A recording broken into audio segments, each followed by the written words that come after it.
நம்ம ஜாதியை தவிர்த்து கொடி தூக்காம நம்ம தூக்க வேண்டியது நம்ம படைப்புகளில் ஜாதி மறுப்பை. ஜாதி எந்த அளவு வந்து மறுத்துட்டு இன்னைக்கு இளைஞர் சமுதாயம் அடுத்த கட்டம் போயிட்டு இருக்கு. இந்த இளைஞர் சமுதாயம் எவ்வளவு சூப்பரான வருங்காலத்தை நோக்கி போயிட்டு இருக்கு. என்ன பொறுத்தவரைக்கும் சார் அந்த இளைஞர் சமுதாயத்துக்கு வந்து ரொம்ப சூப்பரா போயிட்டு இருக்காங்க. அவங்க வந்து அவங்களுடைய வாழ்க்கையை தேர்ந்தெடுத்து போயிட்டு இருக்காங்க. நான் அவங்களை வெல்கம் பண்றேன். அவங்களுக்கான வாழ்க்கை என்பதை எந்த கட்டமைப்பும் இல்லாம, அதாவது தமிழ் மட்டுமே இல்லை, நான் இந்திக்கார பொண்ணை லவ் பண்ணுவேன், மலையாளி லவ் பண்ணுவேன், கர்நாடகா லவ் பண்ணுவேன், நான் வந்து எந்த பொண்ணை தான் லவ் பண்ணுவேன். அதே மாதிரி எந்த மதமாக தான் லவ் பண்ணுவேன். எனக்கு பொண்ணு பிடிச்சிருந்தா போகிறோம். அந்த பொண்ணும் அதே மாதிரி தான் பையன் சொல்கிறேன், அதே மாதிரி பொண்ணு தான். அவங்கள பொறுத்தவரையும் எனக்கு அந்த பையனை பிடிச்சிருக்கு, பையனுக்கு வந்து அந்த பொண்ணை பிடிச்சிருக்கு. மதம் என்பது, ஜாதி என்பது அடுத்த கட்டம். அவங்க என்ன கேட்குறாங்க அவங்க பேரண்ட்ஸ் கிட்ட, சம்மதமா இல்லையா?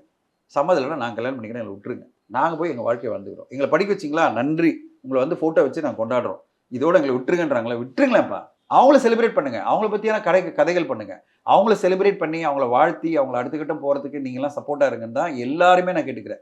பேரண்ட்ஸ் எல்லாரும் கேட்டுக்கிறேன், படைப்பாளிகளும் கேட்டுக்கிறேன். நீங்கள் அவங்கள கொண்டாடுங்க, அந்த இளைஞர் சமுதாயத்தை கொண்டாடுங்க.